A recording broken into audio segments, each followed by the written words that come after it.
దేవునికి స్తోత్రం. కూడి వచ్చిన అందరికీ వందనాలు. క్రైస్తవ జీవితంలో ప్రత్యేకమైనటువంటి విధానంగా జీవించాలి. ఉదయం చెప్పాలంటే మాదిరికరమైన జీవితం జీవించాలని పరిశుద్ధ గ్రంథం తెలియచేస్తూ ఉంది. దేవుని యొక్క వాక్యంలో విశ్వాసులైన వారు మాదిరికరంగా జీవించాలని భక్తులు చాలామంది ఎలా జీవించారో వాక్యంలో రాయబడి ఉంది. మనం కూడా వాక్యానుసారంగా జీవించాలి, మాదిరికరంగా ఉండాలి. ఆ విషయాన్ని ఈరోజు మనం ధ్యానం చేయబోతూ ఉన్నాం.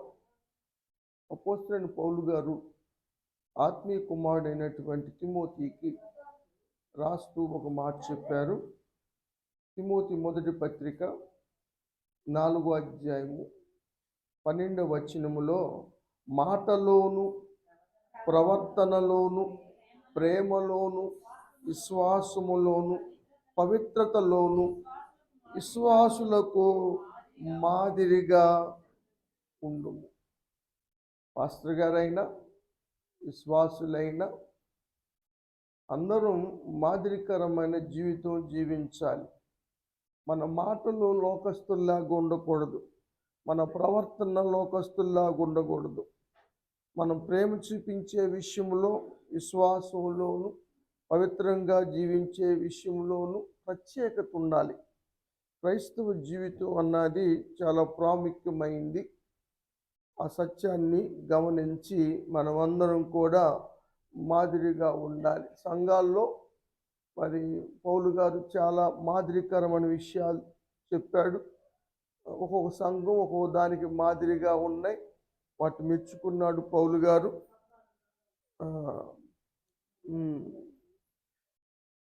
మిలేతులో ఉన్నప్పుడు ఎఫెసీ సంఘ పెద్దలు పిలిపించి కొన్ని విషయాలు వారికి చెప్పాడు. అపోస్తుల కార్యముల గ్రంథంలో 20వ అధ్యాయము 17వ వచనం నుంచి 35 దాకా చెప్పాడు. పౌలు గారు మిలేతులో ఉన్నప్పుడు ఎఫెసీకి వర్తమానాన్ని పంపి సంఘ పెద్దలు పిలిపించి వారికి చెప్పాడు, మేము ఎలా జీవించామో, మేము ఎలా మాదిరి చూపించామో మీకు తెలుసు. కాబట్టి క్రైస్తవ జీవితంలో మాదిరికరంగా జీవించాలి.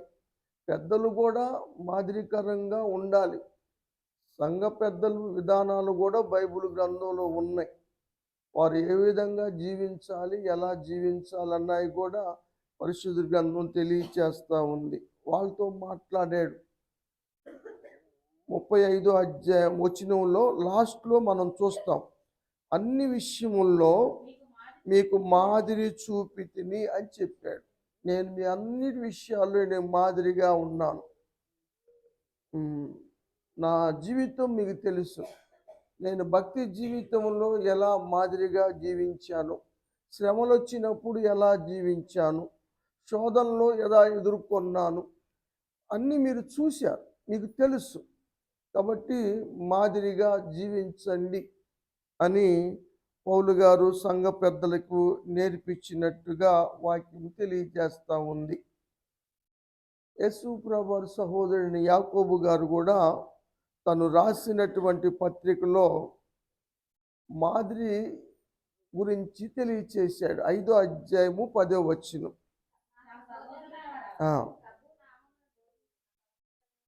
మనకి వాక్యం బోధించిన వాళ్ళు ఉన్నారు, ప్రవక్తలు ఉన్నారు.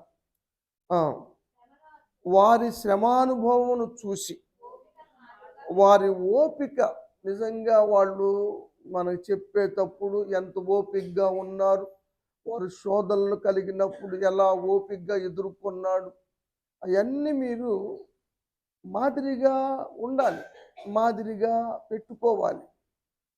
వారు ఏ విధంగా నడుచుకున్నారు శ్రమల్లో అన్న విషయాన్ని మాదిరిగా పెట్టుకోండి అని చెబుతూ యోబు గురించి కూడా ఒక విషయాన్ని తెలియజేశాడు ఆయన.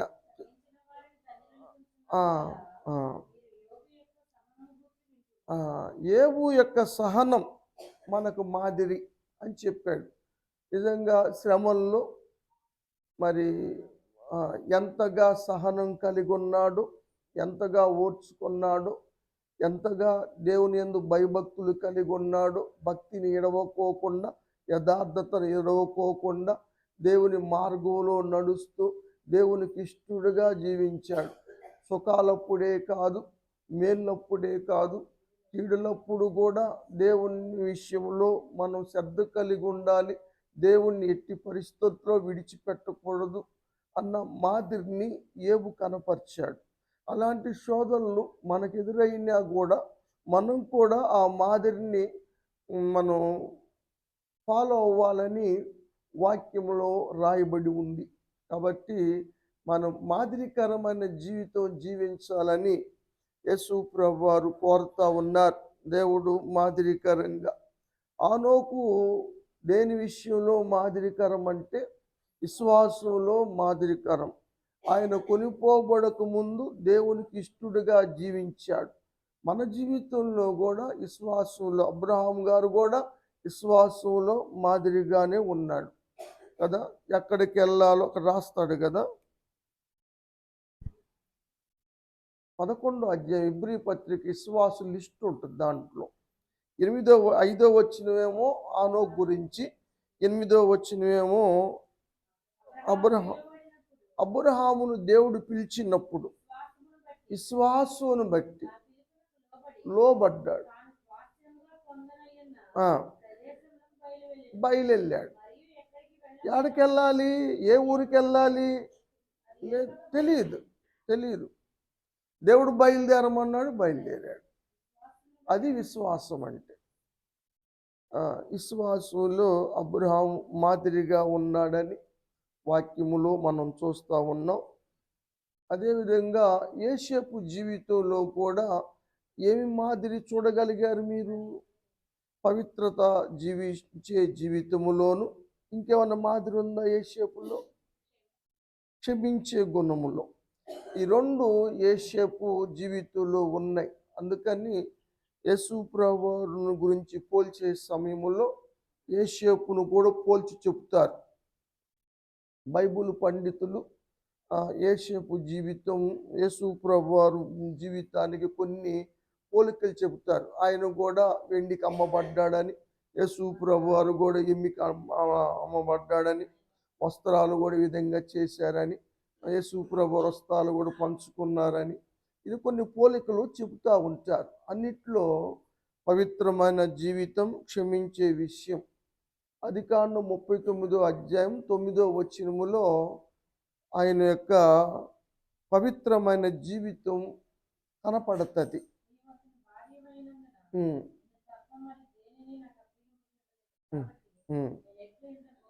నేను ఘోరమైన పాపము చేయను, దేవునికి విరోధంగా పాపము కట్టుకోను. మనం చేసే విధేయమైన పనులు దేవునికి విరోధంగా చేస్తున్నాం. ఆయన ఆ విధంగా చేయలేదు. 12వ వచనంలో కూడా చదువుదాం.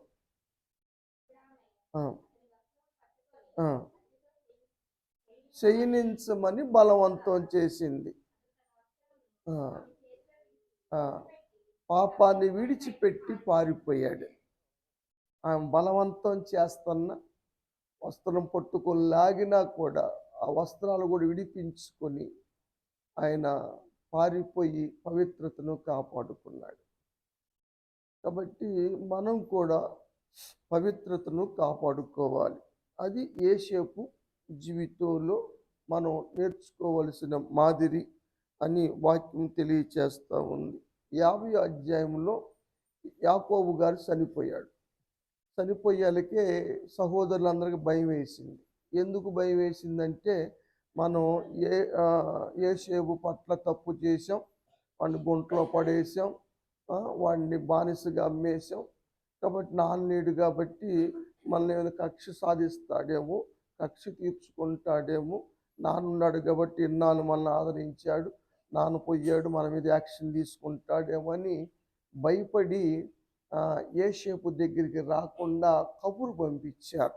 50వ అధ్యాయంలో మనం చూస్తాం ఈ మాటలు 15 నుంచి 21 వరకు వాక్య భాగంలో. చదువమ్మ.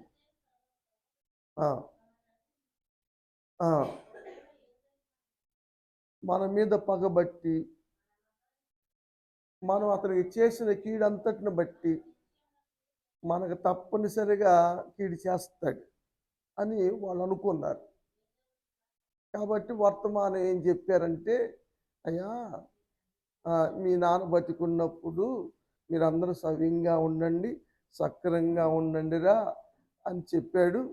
కాబట్టి నాన్న మాట ప్రకారంగా మమ్మల్ని చూడమని వారు క్షమించమని అడిగారు. అరే మీరు చేసిన తప్పురా, యేసేపు పట్ల క్షమాపణ అడగండి, పర్లేదు వాడు క్షమిస్తాడని నాన్నగారు చెప్పాడు. కాబట్టి అవన్నీ గుర్తు చేసుకో, మమ్మల్ని క్షమించు, మన్నించు అని యేసేపుకి వర్తమానం పంపారు సహోదరులు. చదువమ్మ. ఉమ్, ఆ, ఆ, ఆ, ఉమ్, ఆ, ఆ, అది చెప్పేశారా? తర్వాత చదువు. ఉమ్, ఉమ్. కాబట్టి అయ్యా నాన్నగారు కూడా చెప్పాడు, మేము కూడా అడుగుతున్నాము, క్షమించు అని వర్తమానం పంపారు. యేసేపుకు దుఃఖం వచ్చేసింది.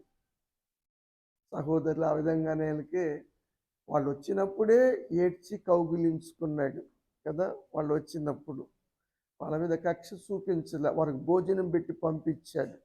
వాళ్ళు తెచ్చిన రూకలు కూడా అంటే డబ్బులు మళ్ళీ తిరిగి వాళ్ళు సంచిలేసి పంపించేసాడు. అంత మోసం చేసినా కూడా, అంత అన్యాయం చేసినా కూడా క్షమించాడు, ప్రేమ చూపించాడు వారి పట్ల. అన్నాడు, మీరు ఆ విధంగా ఫీల్ అవ్వద్దు, మీరు కీడు చేసినా దేవుడు నాకు మేలుగా మార్చాడు దాన్ని, అవన్నీ మనసులో పెట్టుకోవద్దు, మిమ్మల్ని నేను క్షమిస్తున్నాను, మిమ్మల్ని మీ పిల్లల్ని నేను పోషిస్తాను, అవన్నీ మనసులో పెట్టుకోవద్దని వారిని క్షమించాడు యేసేపు.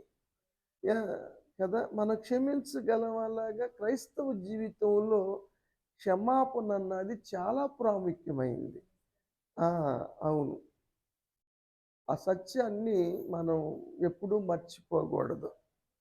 మనం ఎలా క్షమాపడుతున్నాం దేవుని నుంచి, అలాగే మనం క్షమించబద్దులై ఉన్నాం. తర్వాత యేసు ప్రభువు వారు మాదిరి గురించి చెప్పే సమయంలో ఆ విషయాలు నేను మీకు చెప్పడానికి ఇష్టపడతా ఉన్నాను. పౌలు గారు కూడా సంఘాలకి చెప్పాడు, నేను ఏ విధంగా నడుచుకున్నాను, నేను క్రీస్తును పోలి నడుచుకున్నాను, క్రీస్తుకు మాదిరిగా జీవించాను, కాబట్టి మీరు కూడా నన్ను పోలి నడుచుకోండి. కొరింథీయులకు రాశాడు 11వ అధ్యాయం 1వ వచనం, మొదటి పత్రిక. నేను క్రీస్తును పోలి నడుచుకున్న ప్రకారం మీరు నన్ను పోలి నడుచుకోండి. మాదిరి. క్రీస్తు ఎన్ని శ్రమలు పడ్డాడు, ఎన్ని బాధలు పడ్డాడు, నేను కూడా అలాగే శ్రమలు అనుభవించాను, మీరు చూశా, మీకు తెలుసు. కాబట్టి శ్రమల్లో క్రైస్తవులు కూడా ఆ విధంగా మాదిరికరంగా జీవించాలి అని చెప్పాడు. ఆత్మీయ కుమారుడు తీతు కూడా పౌలు గారి ద్వారాగా రక్షణలోకి వచ్చిన వ్యక్తే. అతనికి కూడా రాస్తాడు. ఏమంటాడంటే, సత్కార్యముల విషయములో మాదిరి, 2వ అధ్యాయం తీతు పత్రిక కదా, తిమోతి పత్రిక తర్వాత ఉంటుంది. 8వ వచనం. కాబట్టి అయ్యా సత్కార్యములు చెయ్యి. క్రైస్తవ జీవితంలో మోసాలు, కపటాలు, పగలు, కక్షలు మంచివి కాదు. అలా ఉంటే విశ్వాసవే కాదు, నువ్వు క్రైస్తవుడివే కాదు, క్రీస్తు బిడ్డవి కానే కాదు. అవి ఉండకూడదు మనలో. చేతనైతే సహాయం చెయ్యాలి, సత్కార్యం, మంచి పనులు చేయాలి.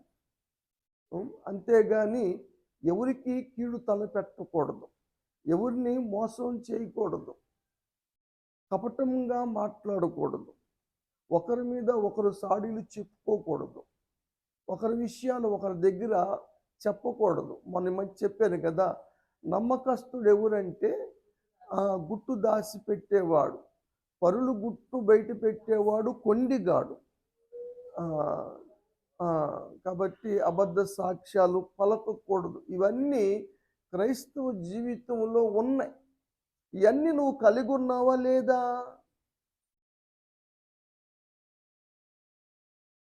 మాదిరికరమైన జీవితం జీవిస్తున్నావా లేదా?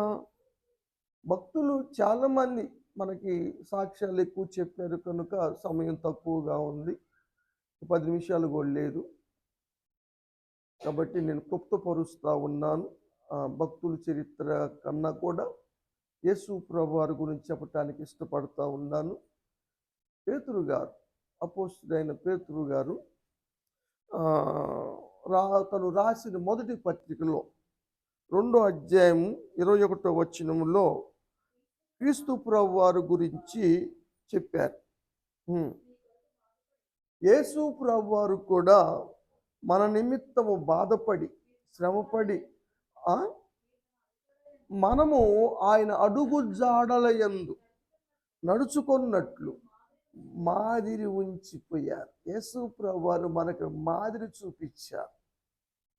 ఆయన కుమారుడయ్యుండి దేవుడయ్యుండి కూడా ఆయన మానవుడిగా పుట్టి ఏ విధంగా జీవించాలి, శోధనలో ఏ విధంగా జీవించాలి, శ్రమల్లో ఎలా జీవించాలి, అన్ని విషయాల్లో కూడా మనకి మాదిరి కనపరిచారు.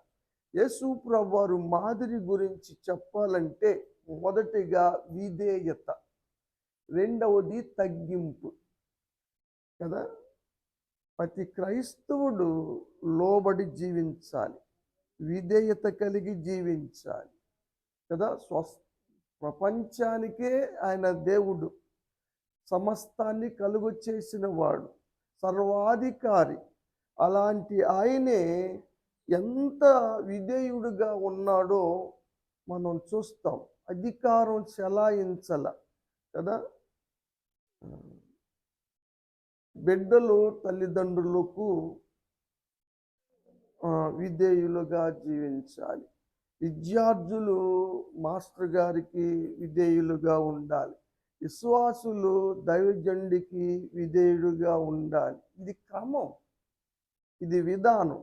లెక్కలేనితనంగా మాట్లాడటము, విమర్శించటము, ఎలా పడితే అలా విరోధమైనంగా మాట్లాడటము మంచిది కాదు. అలా మాట్లాడిన వారు కొరహు, దాతాను, అభిరాముల కుటుంబాలు ఏమైపోయినవో వాక్యము తెలియచేస్తూ ఉంది. కాబట్టి విధేయత గురించి పౌలు గారు ఫిలిప్పీయులకి రాశాడు. యేసు ప్రభువారు ఎలా విధేయత కలిగి ఉన్నారో మీ సంఘం కూడా ఆ విధంగా ఉండాలి అని 2వ అధ్యాయము 5 నుంచి 8 వచనాలు, 3 వచనాలు. యేసు ప్రభువారు కలిగిన మనస్సు సంఘ బిడ్డలు కలిగి ఉండాలి. ఆయన దేవుడు, దేవుని స్వరూపి. అది అది గొప్ప భాగ్యం అని ఎంచుకోలేదు ఆయన. మనుషులుగా పుట్టడానికి ఇష్టపడ్డాడు. దాసుడు రూపం ధరించుకున్నాడు. తన్ను తాను రిక్తుడుగా చేసుకున్నాడు. మనుషుడుగా దేవుడు ఆయన, కానీ మనుషుడుగా కనపడ్డాడు. మరణం పొందునంతగా, శిలువ మరణం పొందునంతగా విధేయత.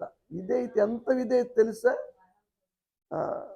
కొన్నిసార్లు చెప్పేటప్పుడు పాత నిబంధనలో ఇస్సాకు కూడా యేసు ప్రభు వారికి సాదృశ్యంగా చెబుతారు. ఇస్సాకును ఎందుకంటే అబ్రహామునేమో తండ్రి అయిన దేవునికి సాదృశ్యంగా చెబుతారు.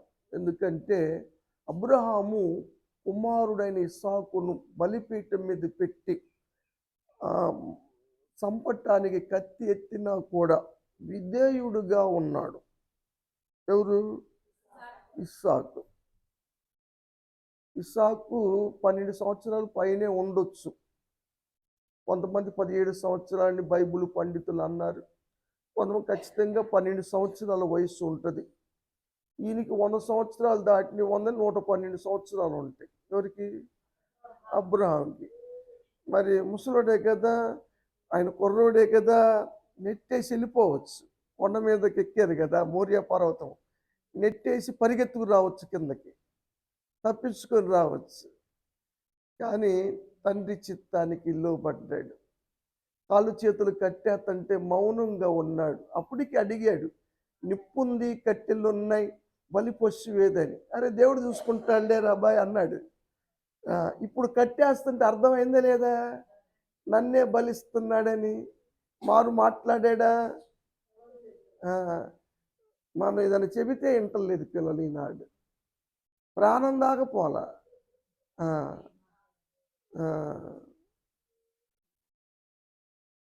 క్రైస్తవంలో ఉన్నటువంటి గొప్పతనం విధేయత. మరణం పొందునంతగా, అది కూడా భయంకరమైన మరణం, సిలువ మరణం పొందునంతగా విధేయత చూపించి తన్ను తాను తగ్గించుకున్నాడు. నిజంగా ఎంత తగ్గింపు చూపించారు. ఉందా మాదిరి మనలో? విధేయులుగా ఉంటున్నారా మీ అధికారులకు? ఒకవేళ అధికారులు మీకు మంచోళ్ళు కాదు అనుకుందాం, అధికారులు దుర్మార్గులే అనుకుందాం, మీరు మంచి చేసి మెప్పు పొందండి, అయినా దేవుడు చూసుకుంటాడు ఏదైనా. మనం తీర్పరలం కాదుగా. నువ్వు తీర్పు తీర్చటానికి, నువ్వు పాయింట్అవుట్ చేయటానికి నీకు లేదు కదా అధికారం. దేవుడు చూసుకుంటాడు. కాబట్టి మనం ఎంత విధేయులుగా, ఎంత తగ్గింపు ఉంటే అంత మంచిది. అది యేసు ప్రభువారు చూపిన మాదిరి. శ్రమలలోనూ విధేయత చూపించారు. సహించటములో ఏబు గారి కన్నా కూడా ఎక్కువ సహించారు. ఏబుకి శరీర సంబంధమైనటువంటి బలహీనతే కదా, మరణం రాల. ఎబ్రీ పత్రికలో ఒక మాట రాస్తాడు పౌలు గారు ఎబ్రీలకి 5వ అధ్యాయం 8వ వచనంలో, దేవుడు ఆయన కుమారుడయుండి కూడా తాను పొందిన శ్రమల ద్వారా విధేయత నేర్చుకున్నాడు. అసలు విధేయత గురించి కదా, కష్టం, శ్రమలు మనకి విధేయత నేర్పిస్తాయి. ఎంత విధేయుడుగా ఉన్నాడో మనం చూస్తాం. పేతురు పత్రికలో మళ్ళీ ఇంకో మాట చూద్దాము. 2వ అధ్యాయంలోనే 21 చదివారు కదా, 22 చదవండి ఈసారి. శోధించబడిన ఆయన కూడా శోధించబడ్డాడు. మానవులు అంటారు ఆయనకి ఏం తెలుసు దేవుడికి, మానవుడు వచ్చి మానవుడు దిగొచ్చి చూడమను అంటారు. ఇప్పుడు యేసయ్య దగ్గర అంటానికి లేదు అవకాశం.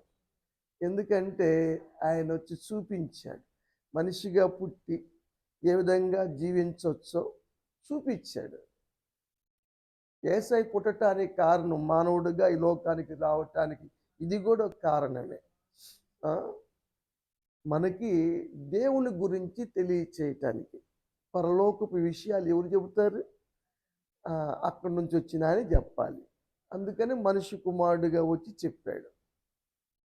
ఎలా జీవించాలి మానవుడు ఆయన జీవించి చూపించాడు. సాతాను వచ్చాడు, శరీరాశ, నేత్రాశ, జీవపు డంబాలు పెట్టాడు. మానవుడికి కలిగినవి కూడా అవే కదా. ఆయన లొంగిపోలేదు, జయించాడు. పాపంలో పడిపోలేదు, శోధనలో పడిపోలా, శోధన జయించాడు యేసు ప్రభువారు. మనం కూడా శోధనలో పడిపోకూడదు. మనకి మాదిరే ఇవన్నీ. చదువమ్మ. ఏ కపటము లేదు. ఆయన దూషించారు కదా, మళ్ళీ యేసుప్రభు దూషించారా కదా. మనలో ఎక్కువ శాతం నేను అనను కానీ అంటే మాత్రం ఊరుకునేది లేదు. నేను ఒక జోలికి పోను, నన్ను అంటే ఊరుకోను. ఇది క్రైస్తవ్యం కాదు. ఇలా ఈ మాటలు క్రైస్తవ్యం కాదు. దూషించినా దూషించకపోవటం, శ్రమ పెట్టబడి శ్రమ పెడతానికి అధికారం ఉంది కదా. ఒకసారి పండగలకి డ్రామాలు వేస్తూ ఉంటారు క్రైస్తవులు, అదొక అలవాటు కదా. ఐతవారం కూడా ఉంది. మన పాస్టర్ గారులు కూడా అయినోళ్ళు, యాక్టింగ్ చేసిన వాళ్ళే కదా. ఆ, ఇక్కడ అదొక అలవాటు. అట్లానే క్రైస్తవ జీవితంలో ఒక చోట నాటకం జరుగుతూ ఉంది. ఒక ఆయన యేసు ప్రభువారుగా యాక్టింగ్ చేస్తూ ఉన్నాడు. ఈ యేసుపురాన్ని కొడతారు కదా, కొట్టేళ్ళకి బలంగా కొట్టాడు. కొట్టాడు, రైట్ ఏంది అంత దెబ్బ కొట్టావు అన్నాడు. అరే తెరలాగండి అన్నాడు డైరెక్టర్. తెరలాగారు. అయ్యా నువ్వు వేస్తుంది యేసు ప్రభు వేషం, కాబట్టి కొట్టినా అరవకూడదు అని చెప్పి అర్థం అరవం అన్న ఒప్పించి ఆ తెరలాగమన్నాడు. మళ్ళీ వచ్చారు, మళ్ళీ అదే సీను రిపీట్ చేస్తున్నారు. ఈసారి కొట్టాడు గట్టిగా. ఈసారి అరవకోకుండా అంటాడు, అరే మూడో దినాన్ని నేను లెగవని అప్పుడు చెబుతాను ఈ సంగతి.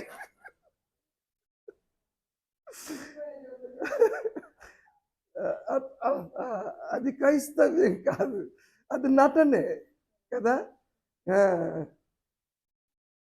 పేతురు గారు మల్కు చెవు నరికాడు. ప్రధాన యాజకుడు దాసుడు అతను.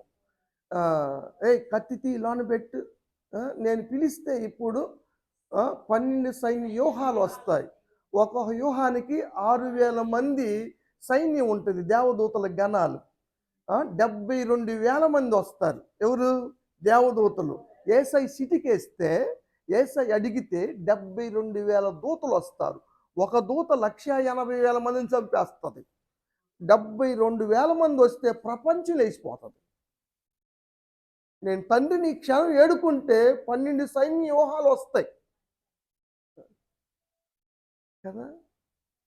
అల్ల దూషించల, నీ చేతులు ఎర్రగా అంత దెబ్బ కొట్టేటంద్రా.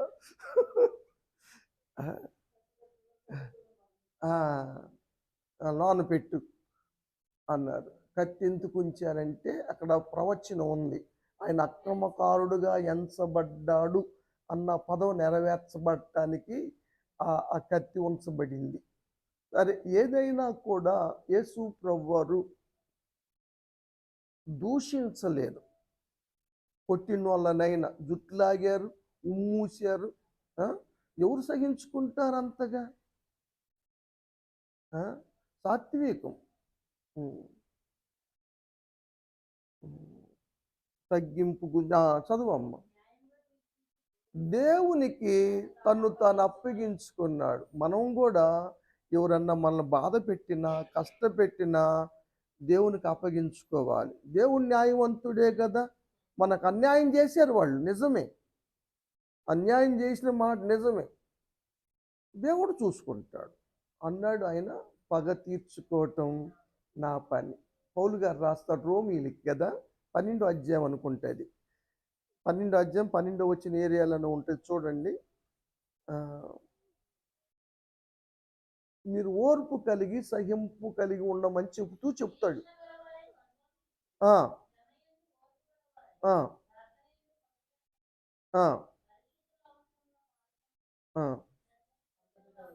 19వ వచ్చిన చూడరా. మీరు పగ తీర్చుకోవద్దు. దేవుడు మీరు క్షమిస్తే వాళ్ళ నెత్తి మీద నిప్పులు పోసినట్లు అవుతుంది కదా. మనం పగ తీర్చుకొని చెల్లుకు చెల్లు, బొదులుకు బొదులు అయిపోయింది. కాబట్టి మనము తగ్గింపు కలిగి జీవించటం మంచిది. చదువమ్మ. పేతురు పత్రిక అయిపోయిందా? 23 దాకా చదివేసావా? ఆయన అనుకువ, నేను బోధకుడిని, నేను ప్రభువుని, మీరు పిలుస్తున్నారు ధర్మమే, మంచిదే, ఎందుకంటే నేను బోధిస్తున్నాను కాబట్టి బోధకుడిని అంటున్నారు మీరు. యోహాను సువార్తలో ఈ మాట చూస్తాం. 13వ అధ్యాయము 14వ వచనం చదువుదాం. ఇంకొంచెం పైన వచనంలో కూడా ఉంటుంది ఆ మాట. బోధకుడనియు ప్రభు అనియు నన్ను పిలుస్తున్నారు, ధర్మమే. ఎందుకంటే నేను బోధిస్తున్నాను, నేను ప్రభువుని కాబట్టి. ఆ, ఆ, ఆ, న్యాయమే. ఆ, ప్రభువుని బోధకుడని నేనే మీ పాదాలు కడుగుతున్నా. ఎంత తగ్గింపండి అసలు. ఆ, ఆయన శిష్యుల పాదాలు కడిగాడు. నేను బోధకుడినైనా మీ పాదాలు కడిగా. నేను ప్రభువునైనా మీ పాదాలు నేను ప్రభువునిరా, నేను కడగటం ఎందురా, ఇది కడగండిరా అల్లా. అధికారం చూపించలే. ఎక్కడ యేసు ప్రభు అధికారాన్ని చూపించలే. మనకు అధికారం ఇస్తే ఎందుకు? మన తల్ల ఉండే పేను కంటే పెత్తనం ఇస్తేనంట ఏం చేస్తుందో మీకు తెలుసు కదా. అది కోడలకి పెత్తనం ఇస్తే ఏం చేస్తుందో అత్తలకి తెలుసు. చాలా విషయాలు పెద్దలు అనుభవాలతో చెబుతూ ఉంటారు. కానీ యేసు ప్రభువారు అలా చేయలే. మనము లోకస్తుల్లాగా జీవించకూడదు. పరలోకం అంత తేరగా ఊరకొచ్చేది కాదు, అంత తేలికైందేం కాదు. నువ్వు ఎంత పరీక్షించబడతావో తెలుసా? పరలోకం ఎంత గొప్పదో, ఎంత విలువైందో, దాని పునాదులు కట్టటము ఎంత శ్రేష్టమైనవో, వజ్రాలతో వైడ్యూరాలతో కట్టబడినవి వీధులు, బంగారపు ఈదుళ్ళు కలిగినటువంటి మంచి బంగారు నగరం అది. దాంట్లోకి అపనమ్మకస్తుల్ని, అబద్ధికుల్ని, అయోగ్యుల్ని తీసుకెళ్ళరు. అంత తేలికైన విషయం కాదు.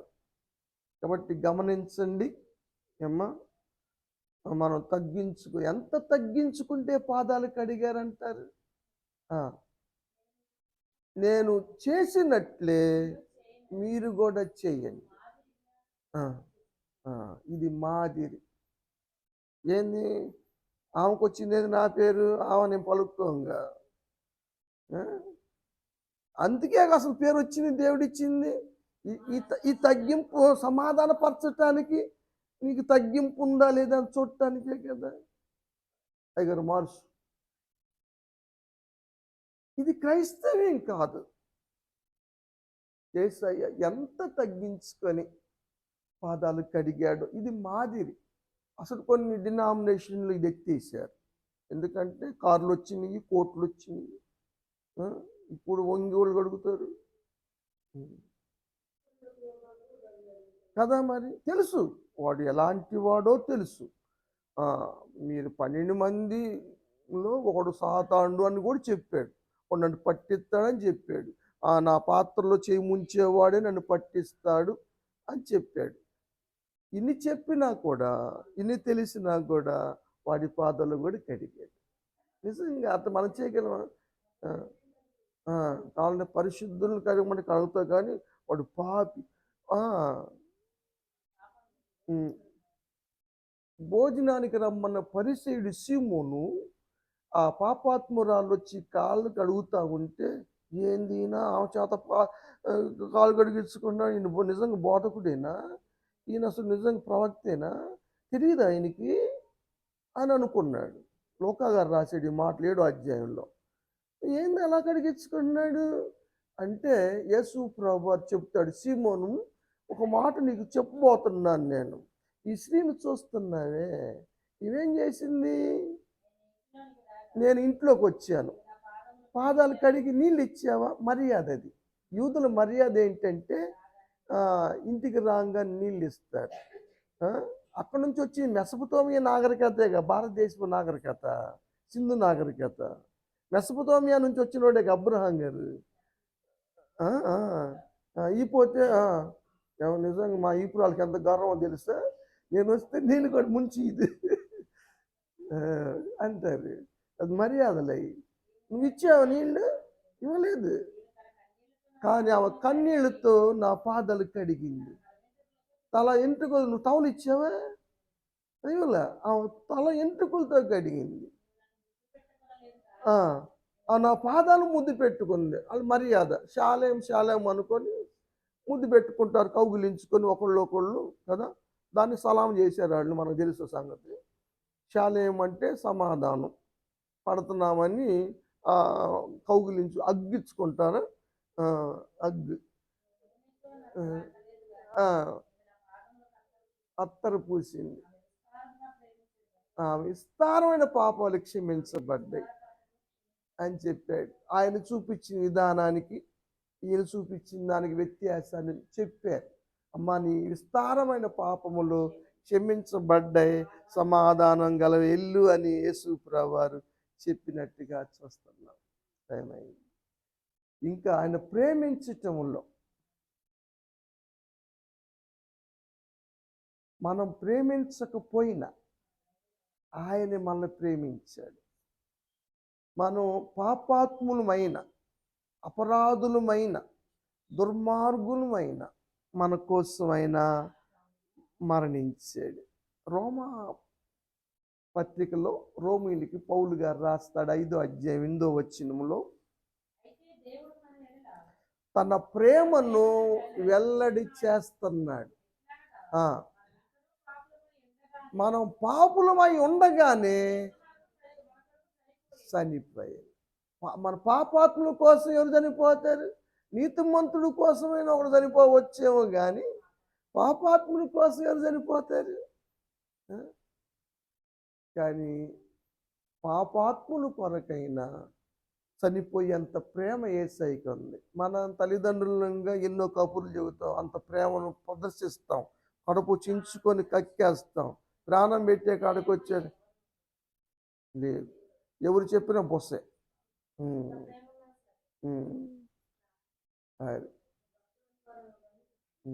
రక్తం ఇవ్వచ్చు, తల్లిదండ్రులు ఇవ్వటం ఏంది, రక్తం బయట వాళ్ళు ఇస్తుంటే. అది పేతురు గారికి యాక్సిడెంట్ అయినప్పుడు సుండు సీను గారు రక్తం ఇచ్చారు, చాలామంది ఇచ్చారు.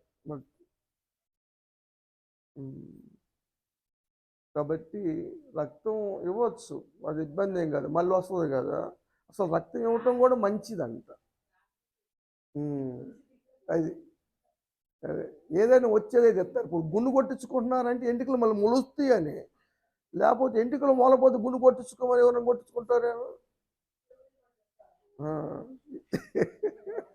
ఇన్నే పని లేకుండా ఉండదంటావా? సరే, అంత ప్రేమ. ఆయన ప్రేమ స్వరూపి, ఆయన మన స్థానములో ఇంకా అంటే తృప్తిపరుస్తున్నాను. తండ్రి చిత్తము నెరవేర్చటంలో, నా చిత్తం నెరవేర్చుకుంటానికి నేను రాలేదు, తండ్రి చిత్తం నెరవేర్చటానికి. నువ్వు ఏ చిత్తం నెరవేర్చడానికి వచ్చా?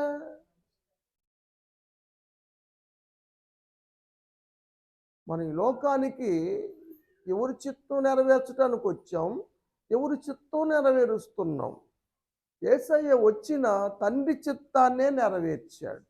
ఆఖరికి చనిపోయే ముందు కూడా, అయ్యా నా చిత్తము కాదు, నీ చిత్తమైతే ఈ గిన్నెను నా దగ్గర నుంచి తొలగించు, అయినా నా చిత్తము కాదు, నీ చిత్తమే సిద్ధించునుగాక అని యేసు ప్రభువు చెప్పారు. అయ్యా నీ చిత్తాన్ని నేను జరిగిస్తున్నానయ్యా అని తండ్రికి రిపోర్ట్ చేశారు కదా. ఇంకా ఎన్ని చెప్పాలంటే ఇవన్నీ మన జీవితంలో మాదిరిగా మనం చూస్తాం.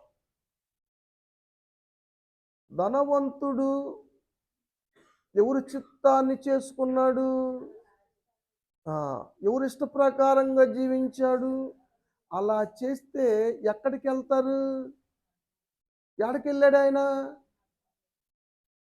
అది కాబట్టి మన చిత్తము, మన ఇష్టము చేసుకుంటే అది తప్పదు.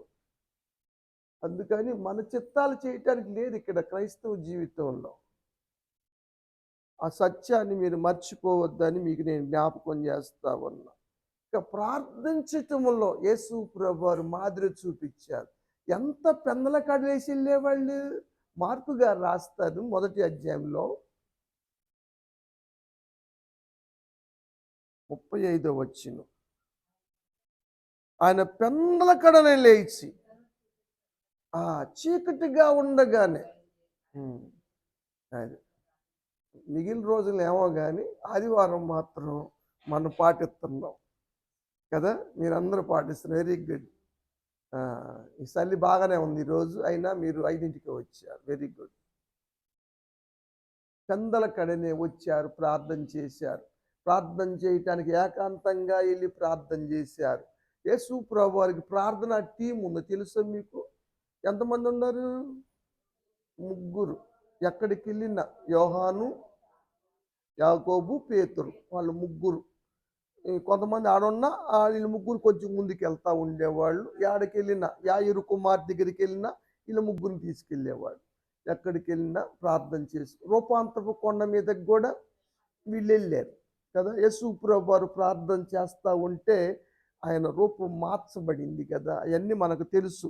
కాబట్టి ప్రార్థన మాదిరి మీరు కూడా శోధనలో ప్రవేశించకుండా ప్రార్థన చేయండి.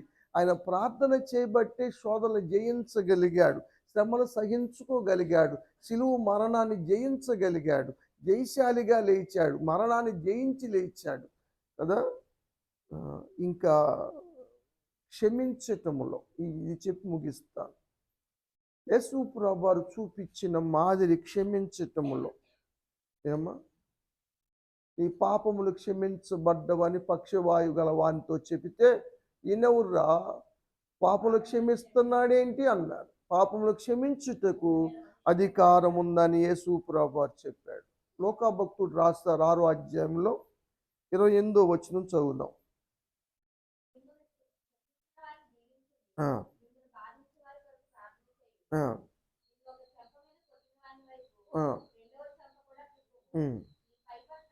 ముప్పై అమ్మ, క్షమించుడి అప్పుడు మీరు క్షమించబడుదురు. మనం క్షమించకుండా మనకి క్షమాపణ కలగదు. ఈ సూత్రం అర్థమైంది మీకు? ఈ లాజిక్ తెలిసిందా? నువ్వు ఎవరిని క్షమించకపోతే నీ పాపాల లిస్ట్ అక్కడే ఉంటుంది, కొండలాగా పెరుగుతూ ఉంటుంది. సరే, మత్తయి సువార్త 6వ అధ్యాయం చూద్దామండి.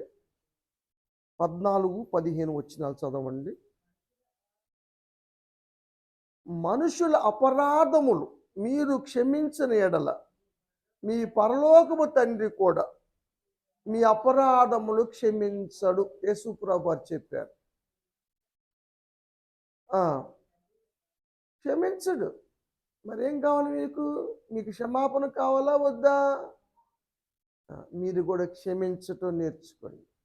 క్షమించకపోతే కొట్టిన వాళ్ళు తిట్టిన మొట్టమొదటి మాట అది కాదు. యేసు ప్రభువు శిలువ మీద మాట, క్షమాపణ మాట. ఏం చేస్తున్నారో తెలియదు. క్షమించి మొదటి మాట. పేతురు గారు వచ్చాడు యేసు ప్రభు దగ్గరికి. అయ్యా క్షమించమంటున్నావు, ఎన్నిసార్లు క్షమించాలి? ఆయనకు దుడికి ఎక్కువ. ప్రశ్న వేసాడు కదా, మరి సమాధానం చెప్పింది నాకు ఆగాడా? 7 సార్లు. 7 సంపూర్ణ సంఖ్య కదా, 7 సార్లు క్షమించాలా? 18వ అధ్యాయం మత్తయి గారు రాశాడు ఇది. అవును, 21వ వచనం. యేసు ప్రభు దగ్గరికి వచ్చి, ప్రభువా మోహన్ నా సహోదరుడు తప్పిదం చేస్తే క్షమించమన్నారు, ఎన్ని మార్లు క్షమించాలి అని అడిగాడు. 7 ఎందుకు? సంపూర్ణం కదా సంఖ్య అన్నాడు. అప్పుడు యేసు ప్రభువు అన్నాడు, 7 మార్లు కాదయ్యా, 77 మార్లు అయినా. అంతే కదా. మానవుని జీవితం ఎంత? మోషే గారు రాశాడు 90వ కీర్తనలో, 70 సంవత్సరాలు, అధిక బలం ఉంటే 80 సంవత్సరాలు. అది కూడా ఆయాసకరమే. కళ్ళు కనపడక, చెవులు వినపడక, కాళ్ళు సహకరించక, అరిగిపోయి ఇట్లుంటుంది. అంటే నువ్వు క్షమించటం అన్నది అలవాటు చేసుకోవాలి. ఇవన్నీ క్రైస్తవ జీవితానికి మాదిరి. ఇప్పుడు చెప్పుకున్న వాటిలో ఎన్ని మాదిరి ఉన్నాయి నీకు నాకు? అసలు ఉన్నాయా లేవా? ఇదని చెబుతారు బయట టెండ ఊహు అంటాం అని చెబుతారు. అదేమంటే తగ్గించుకోండి అయ్యా నీళ్ళు చెబుతుంటే వాళ్ళేం తగ్గేది లేదు అంటున్నారు. చూడు ఎంత ఇదిగా కనపడతా ఉందో. లోకానికి క్రైస్తవ్యానికి ఎంత వ్యత్యాసం ఉందో గమనించండి. ఏమన్నా చలిగిలే వీళ్ళు తంత ఎందుకంటే సలిబుట్టి, సరే తగ్గేది లేదని కాదు. సరే మంచిది, వెరీ గుడ్. కాబట్టి ప్రియమైన దేవుని బిడ్డలారా, మాదిరికరమైన జీవితాలు భక్తులు చూపించారు. యేసు ప్రభువారు దేవుడు అయ్యుండి కూడా ఈ లోకంలో జన్మించి మనకు తన అడుగు జాడల్లో ఉండాలని మాదిరి ఉంచిపోయారు. మాదిరికరంగా జీవిద్దాం. మనకు మాదిరి చూపించి మన కోసం ప్రాణం పెట్టి మన క్షమించి మనకు పరలోక వారసత్వాన్ని ఇచ్చిన దేవుని ఆరాధిద్దాం. అందరూ లేచి దేవుని స్తుతిద్దాం. దేవుడి మాటలు దీవించును గాక.